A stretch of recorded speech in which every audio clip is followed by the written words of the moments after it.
வணக்க மக்களே, நாம இந்த ஆரோக்கியமான பதிவில் கொத்தவரங்காயினுடைய மருத்துவமைகளை பற்றி பார்க்க போகிறோம். கொத்தவரங்காய் ஒரு வலி நிவாரணியாக, கிருமி நாசினியாக செயல்படக்கூடிய ஆற்றல் கொண்டிருக்கு. ஒவ்வாமையை போக்கக்கூடும், மூட்டு வலியை குறைக்கும், கட்டிகளை கரைக்கும், புண்களை ஆற்றும். நமக்கு இருக்கக்கூடிய பிபி எல்லாம் கொத்தவரங்காய் தான் மக்களை கட்டுப்படுத்தும்.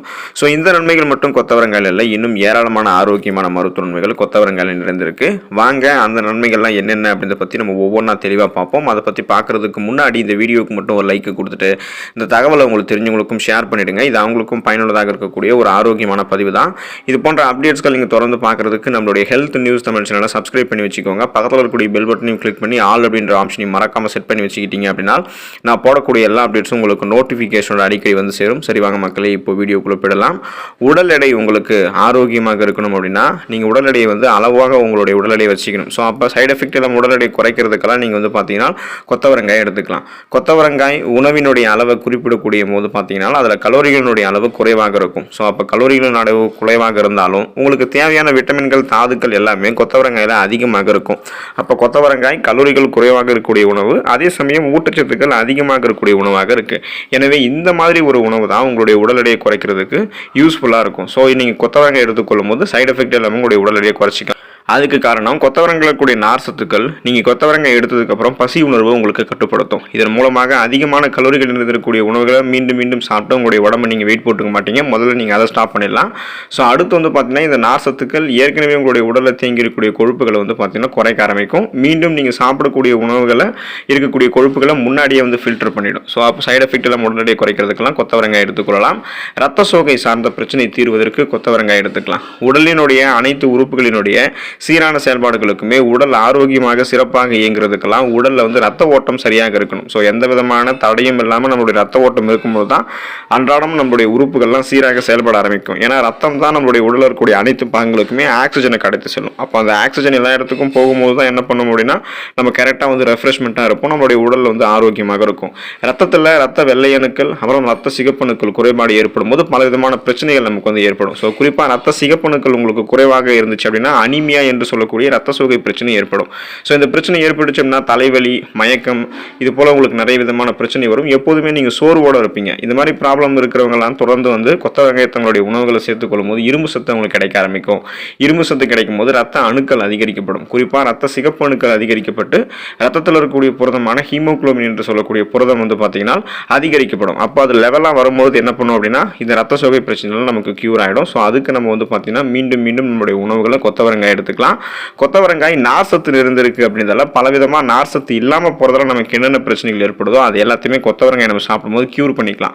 நம்ம சாப்பிடக்கூடிய உணவில் ஃபைபர் என்று சொல்லக்கூடிய நார் சத்து இருக்கிறது மிகவும் அவசியம். ஸோ அந்த மாதிரி நார் சத்து இருக்கக்கூடிய உணவுகளை தான் நம்ம எடுத்துக்கணும். அதுதான் நமக்கு ரொம்ப ரொம்ப ஆரோக்கியம். நார் சத்து உடம்புல இருக்கக்கூடிய தேவையற்ற கொலஸ்ட்ரால்களை குறைக்கிறதுக்கு உதவிகரமாக இருக்கும். மேலும் கொத்தவரங்காயில் இருக்கக்கூடிய நார் சத்துலாம் பார்த்தீங்கன்னா அதிக அளவு புரதச்சத்துக்கள், கார்போஹைட்ரேட்டுகள், தாதுக்கள் மற்றும் கரையக்கூடிய நார் சத்துக்களை கொண்டிருக்கிறதால நமது உடலை ஆரோக்கியமாக வைத்துக் கொள்வதற்கெல்லாம் நார் சத்து உதவிகரமாக இருக்கும். எந்த விதமான சீரற்ற குடல் இயக்கம், மலச்சிக்கல், செரிமானம் சார்ந்த பிரச்சனைகளும் இல்லாமல் நலமோட நம்ம இருக்கலாம். நோய் எதிர்ப்பு சக்தி திறனை கொத்தவரங்காய் நமக்கு அதிகரிக்கும். அன்றாட நாம வெளியில செல்லும் போது பல வகையான நோய் கிருமிகளினுடைய தாக்குதல்களை எதிர்கொள்றோம். இப்படிப்பட்ட கிருமிகளால் நமக்கு நோய்கள் ஏற்படாமல் பாதுகாக்கிறது நமது உடலினுடைய நோய் எதிர்ப்பு திறன் தான். கொத்தவரங்காய் உணவுகளில் அதிகம் சேர்த்து வந்தோம் அப்படின்னா அது நமது உடலில் இருக்கக்கூடிய நோய் எதிர்ப்பு சக்தியை அதிகப்படுத்தி நோய்கள் நம்ம பாதுகாக்கும். ஸோ கொத்தவரங்காய் நாம் சாப்பிடும்போது ஊட்டச்சத்துக்கெல்லாம் கிடைச்சிது அப்படின்னா இம்யூன் பவர் நம்ம இன்க்ரீஸ் பண்ணிக்கலாம். இம்யூன் பவர் நம்ம இன்க்ரீஸ் பண்ணும்போது நமக்கு இயல்பாக ஏற்படக்கூடிய சளி, இருமல், காய்ச்சல் போன்ற பிரச்சனைகளையுமே சுலபமாக குணப்படுத்திக்கலாம். சீசனாக புதுசாக அட்டாக் ஆகக்கூடிய பாக்டீரியா, தொற்று நோய், வைரஸ் போன்ற அந்த மாதிரி இருக்கக்கூடிய சீசனாக அட்டாக் ஆகக்கூடிய நோய்களிலும் நம்ம விடுபட்டலாம். அதில் அட்டாக் ஆகாமல் தடுக்கக்கூடிய ஆற்றலாம் இம்யூன் பவர் நம்ம இன்க்ரீஸ் பண்ணிட்டு நமக்கு கிடைக்கும். அப்போ இம்யூன் பவர் இன்க்ரீஸ் பண்ணிக்கிறதுக்கு நம்ம கொத்தவரங்காய் எடுத்துக்கலாம். சரும நலன் மேம்படுவதற்கு கொத்தவரங்காய் எடுத்துக்கலாம். நமது சருமம் எனப்படக்கூடிய அந்த வெளிப்புற தோல் நமது உடலை பாதுகாக்கிறதோடு நமக்கு ஒரு அழகிய தோற்றத்தையும் தருகிறது. கொத்தவரங்காய் நம்ம எடுத்துக்கொள்ளும் போது சரும பிரச்சனைகளுக்கெல்லாம் அது மிகுந்த உதவி செய்யும். அந்த ப்ராப்ளத்தை எல்லாமே கியூர் பண்ணிடும். கொத்தவரங்காயில் இருக்கக்கூடிய ஆன்டி ஆக்சிடென்ட் வேதிப்பொருட்கள் இது எல்லாமே சேதமடைந்த திசுக்களை சரி செய்யும். அப்போ இறந்த செல்கள் இருக்குங்க இல்லையா, அந்த டெட் செல்ஸ் அதெல்லாமே நம்மளுடைய சருமத்திலிருந்து நீக்கிட்டு சேதமடைந்த திசுக்களை எல்லாம் சருமத்தில் மீண்டும் புதுப்பிக்க ஆரம்பிக்கும். ஸோ ரெஃப்ரெஷ்மெண்ட்டாக சருமத்தை மாற்றும். அதோடு முகத்தில் தோன்றக்கூடிய பிளாக் பிம்பிள்ஸ், கரும்புள்ளிகள், அப்புறம் பிளாக் சர்க்கிள்ஸ், கண் கருவளையங்கள் போன்ற எந்த விதமான பிரச்சனையும் ஏற்படாமல், முகப்பொருள் போன்ற எந்த விதமான சருமம் சார்ந்த பிரச்சனையுமே இல்லாமல் சரும நலன் மேம்படுவதற்கெல்லாம் நம்ம மின்னக்கூடிய சாஃப்ட் அண்ட் ஷைனிங் ஃபேஸ், பளபளப்பான மிருதுவான சருமத்தை பெறுவதற்கெல்லாம் நம்ம கொத்தவரங்காய் நம்மளுடைய உணவுகள் எடுத்துக்கலாம். மலச்சிக்கல் தீர்வதற்கு கொத்தவரங்காய் எடுத்துக்கலாம். ஒரு சிலருக்கு வயிற்றில் வந்து உணவை செரிக்கிறதுக்கு இருக்கக்கூடிய செரிமான அமிலங்களினுடைய சமநிலை வந்து சீர்கெடும் பொழுது சாப்பிடக்கூடிய உணவுகளை செரிமானம் செய்வதில் பிரச்சனை ஏற்பட்டு மலச்சிக்கல் பிரச்சனை உண்டாகும். கொத்தவரங்காயில் ஃபைபர் என்று சொல்லக்கூடிய நார்சத்து அதிகம் இருக்குது. ஸோ இந்த மாதிரி ப்ராப்ளத்தில் இருக்கிறவங்க தொடர்ந்து கொத்தவரங்காயை தங்களுடைய உணவுகளை சேர்த்துக்கலாம். எப்படி வேணால் சேர்த்துக்கலாம், பொரியலாக சேர்த்துக்கலாம், கூட்டாக சேர்த்துக்கலாம். எப்படி சாப்பிடும் போதும் சீரற்ற குடல் இயக்கம், மலச்சிக்கல் போன்ற பிரச்சனைலாம் சரி பண்ணப்படும். பற்கள் கூடவே சேர்ந்து எலும்புகள் இது ரெண்டுமே வந்து வலுவாக இருக்கிறதுக்கு கொத்தவரங்காய் உதவிகரமாக இருக்கும். உடலுக்கு கால்சியம் சக்தி ரொம்ப ரொம்ப அவசியம். ஸோ அந்த கால்சியம் சக்தி வந்து பார்த்தீங்கன்னா நமக்கு இருக்கும்பொழுது தான் பற்களும் எலும்புகளும் பலமாக இருக்கும். இந்த கால்சியம் சத்து தான் நம்மளுடைய உடலில் இருக்கக்கூடிய பற்கள் மற்றும் எலும்புகளினுடைய உறுதித்தன்மைக்கு அவசியமான ஒரு சத்து. கொத்தவரங்காயில் கால்சியம் சத்து இருக்கு. வாரத்தில் ஒரு தடவையாவது அல்லது இரு தடவையாவது கொத்தவரங்காய் நம்மளுடைய உணவுகளில் சேர்த்துக்கிட்டோம். கொத்தவரங்காயில் கொண்டு செய்யப்பட்டிருக்கூடிய உணவுகளை சாப்பிட்டு வரும்போது பற்களில் வந்து பார்த்தீங்கன்னா நமக்கு நிறைய ப்ராப்ளம் ஏற்படுது. அதெல்லாமே கியூர் ஆகிடும். குறிப்பாக அந்த ஈறுகள் ரத்தம் அடிதல், பற்கள் ஆடுதல் போன்ற எந்த பிரச்சனையும் இல்லாமல் ஸ்ட்ராங்காக பற்கள் இருக்கும். மற்றும் எலும்புகளினுடைய உறுதித்தன்மையை நம்ம அதிகரிச்சிக்கலாம். குறிப்பாக சொல்லணும் அப்படின்னா ஆஸ்டியோபோரோசிஸ், எலும்பு மெலிவு நோய், மூட்டு வலி, எலும்பு ருக்கி போன்ற எந்த விதமான எலும்பு சார்ந்த பிரச்சனையும் இல்லாமல் நலமோடு வாழ்வதற்கெல்லாம் கொத்தவரங்காய் நம்ம வந்து எடுத்துக்கொள்ளலாம். இதய பிரச்சனைகள், அதாவது இதய நோய்கள் எதுவுமே வந்து உங்களுக்கு வராமல் இதயத்தை ஆரோக்கியமாக வைத்துக் கொள்வதற்கெல்லாம் கொத்தவரங்காய் எடுத்துக்கலாம். இதய நோய்கள் மற்றும் அதை இதயம் சம்பந்தமான பாதிப்பு கொண்டவர்கள்லாம் இயற்கை உணவுகளாக பழங்கள் மற்றும் காய்கறிகளை அதிகம் எடுத்துக்கொள்வது அவசியம். மருத்துவர்களுமே அதை தான் பரிந்துரைப்பாங்க. கொத்தவரங்காய் வந்து இதயத்திற்கு நன்மை அளிக்கும். அது எப்படின்னு கேட்டோம் அப்படின்னா, கொத்தவரங்காய் நம்ம சாப்பிட்டு வரும்போது கெட்ட கொழுப்புகள் நம்மளுடைய இதயத்தில் குறைக்கப்பட்டுரும். ஸோ இதயம் ஆரோக்கியமாக இருக்கணும்னா அதுக்கு கொழுப்பு சத்தும் வேணும் தான். ஆனால் நல்ல வளமான கொழுப்புகள் மட்டுமே இதயம் ஆரோக்கியமாக இருக்கிறதுக்கு வேணும். கெட்ட கொழுப்புலாம் தேவையில்லை. அப்போ கொத்தவரங்காய் நம்ம எடுத்துக்கொள்ளும் போது கெட்ட கொழுப்புகள் நமக்கு குறைக்கப்பட்டு நல்ல கொழுப்பு மட்டும் வளமான அளவில் இருக்கும். எனவே கொத்தவரங்காய் அடிக்கடி சாப்பிடும்போது மாரடைப்பு, பக்கவாதம், இதய தசைகள் வலுவிழந்து போவது, தமனிகளில் வந்து வீக்கம் ஏற்படுவது போன்ற இதயம் சார்ந்த பிரச்சனைகள் எதுவுமே இல்லாமல் அந்த பிரச்சனைகள் ஏற்படக்கூடிய வாய்ப்புகளை வெகுவாக நம்ம குறைச்சிக்கலாம் கொத்தவரங்காய் சாப்பிடும்போது. மன அழுத்தம் தீர்க்க கொத்தவரங்காய் எடுத்துக்கலாம்.